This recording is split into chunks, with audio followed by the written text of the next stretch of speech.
Hi mahal, dito nga pala ako mahal sa kabakasyon pala kami sa sa Istra sa bahay ng matanda. Nagsuplay ako mahal ng panty ko, Diyos ko. Marami man akong dinala mahal. Nagalit niyang matanda kasi madali lang daw kami dito. Ilang araw lang daw kami, 3 araw. Ngayon nalaman ko 1 week pala. Diyos ko, wala na akong susuti. Kanilapan ko, bahala kayo dyan. Sinampay ko dyan. Kasi mainit pa daling matuyo. Ayan, wala pala mga matanda kaya nakapag-video ako ngayon kasi wala sila. Yung mga laga ko, iwan ko kung saan naglakbay-lakbay yun.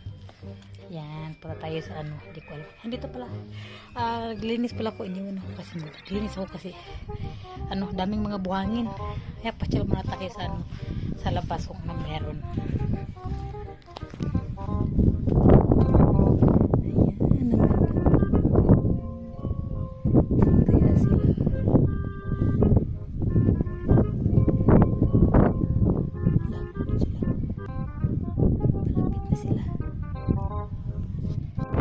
Tingnan nyo. O, diba andyan yung bahay? Hala! Wala talaga. Ay, wala talaga. Andyan. Hala, bakit siya makita? Naging invisible siya sa ano? Naging invisible siya mamahal sa ano, sa front. Naging invisible siya sa front, pero pag i-back mo, saka siya makikita. Grabe. Ayan, pag i-back ko mga mahal, wala. Ayan, andyan lang yan sa tapat ng ano eh, ng tabi ng bahay. Wala talaga siya makikita. Wala. Wala, asan na? Asan yung buwan? Hindi siya makikita talaga. Oh, yan, dyan yan eh. Wala talaga. Wala. Grabe, invisible yung ano. Wala talaga. Kasi na iba ko. Ayan, nakikita siya pag iba kong mahal. Pero pag i-front ko, hindi siya nakikita. Ayan, yung baka laki ng buwan ngayon. Grabe, parang masusungkit lang. Ang laki ng buwan. Ayan. Sobrang laki ng buwan, no? Tapos, ano, kulay pula. Ayan, parang balon lang. Ano ba?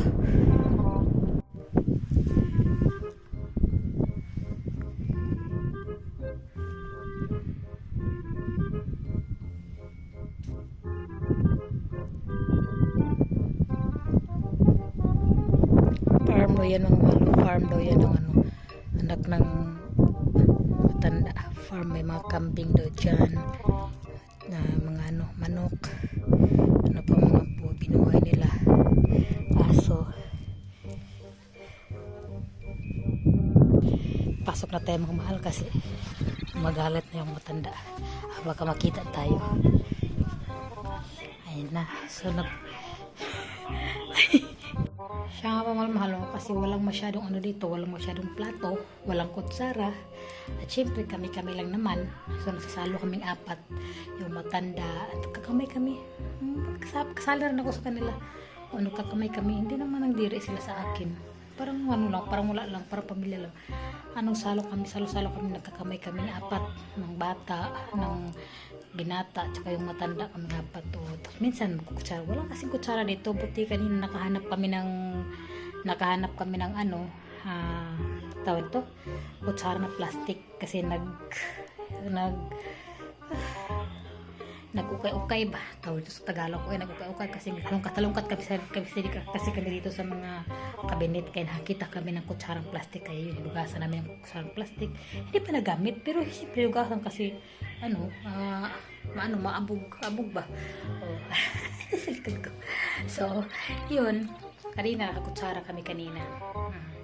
Kahapon lang hindi kami nakapagsalo-salo kaming 4 kasi dito yung lalaki, anak na sa malayo nakatira, pero pumunta dito kahapon, kaya nag-ano lang kami, mahiya man ako be kakaya naman magsalo ka. Tapos pag kami lang salo-salo kami, pero andyan yung anak niya, hindi ako nakikisali sa saluhan, so nagsisipart ako, so dito ako sa kusina kumain.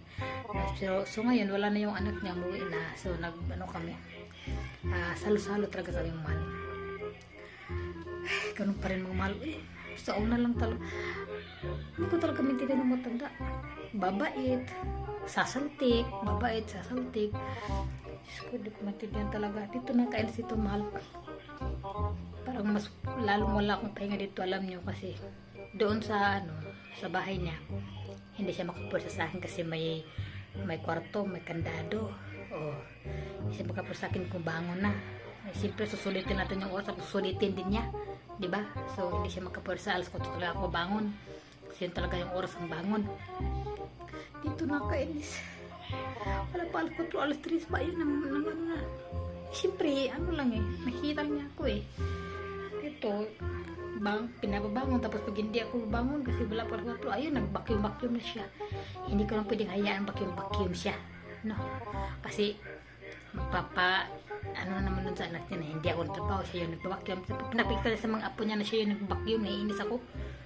Babangon lang ako nang wala sa oras, kunin ko yung vacuum. Sabihin ko, hindi po trabaho yun sa akin yan. Babangon ako, ano niya ba? Makauwi lang tayo sa bahay. Kahit anong katok ko ba din, hindi talaga akong bangon. Kainis talaga dito.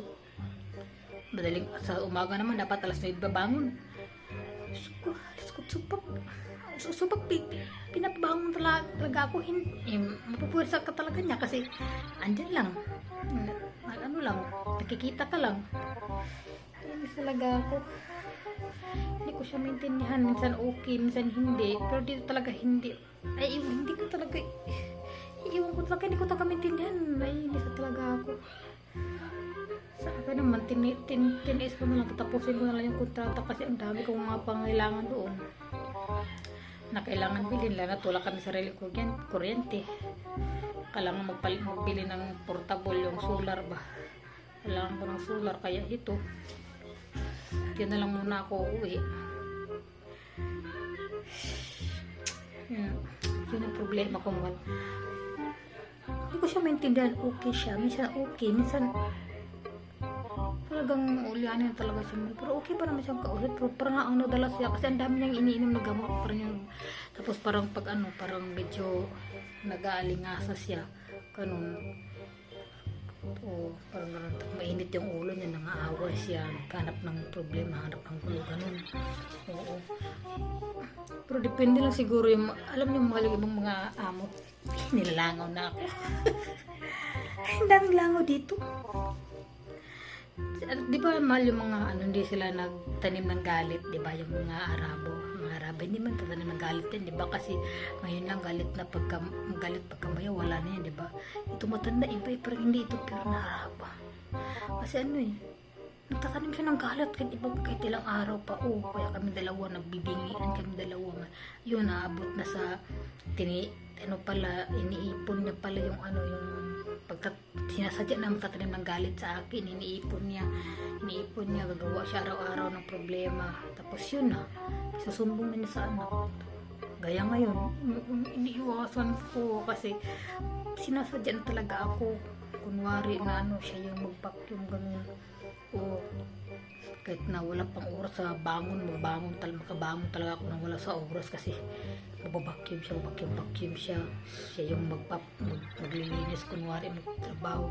Di makabangon ka lang kasi pabayaan mo, nakikita ng mga apo niya. Iba sabihin, may witness yung matanda, di ba? Kita ng mga apo na siya yung nag-vacuum. Ako natutulog. Mabangon ka talaga nang wala sa oras. Yun. Mabangon nang wala sa oras, vacuum. Gagawa siya ng hindi pa naman nakalimot. Hindi nakakalimot. Naulyan na, hindi pa nakakalimot sa mga niya. Ganyan lang ito. Ito umaksina. Hindi nakakalimot yan. Siya, kasi baka mahuli na tayo. Linis na tayo. Dito pala yung higaan ko, malbali. Ayan. Ito yung higaan ko. Ayan. Dito naman yung matanda. Yan, dito naman yung matanda sa akin. Tsaka dito naman sa lapag yung binata at saka yung isang kama doon sa bata, no? So, yun ang mahal. Hindi ko maintindihan yung matanda na nag-aalala ko ngayon kasi nagkakaroon ako tapos hindi ko nadala hindi ko nadala yung kenaps yung yung napkin ko ba. Hindi ko nadala kasi Nagdala sana ako, tapos marami damit yung dinala ko. Nagalit yung matanda kasi 3 araw lang ko daw kami dito. Inanalaman ko ngayon. 10 days pala kami dito, Diyos ko.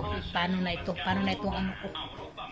Sinabi ko sa kanya, yung ano ko ba, ewan ko saan sila. Wala daw magkalit, wala daw mabilhan dito, Diyos ko. O siya, magkaroon na ako mahal. Magtiwas na akong mag-ano kasi baka magharap tayo yung ano. So, pupunta tayong mahal sa likod yung kono natin yun. So, yan. Ada صرصور عمس انت شيلي Kunin natin yung ano, yung bangko. Huwag kayong sumama sa akin. Makikita kayo sa kamera. Kanya pala yung araw dito mahal no. Meron sila mga farm dito. Yan ang ganda ng tanawin. Wakay!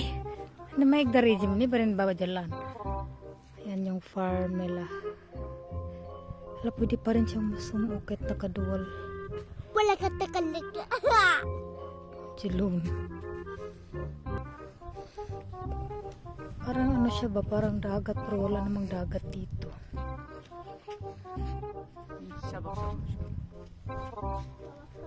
عم جا جا جا جا جا جا بابا جا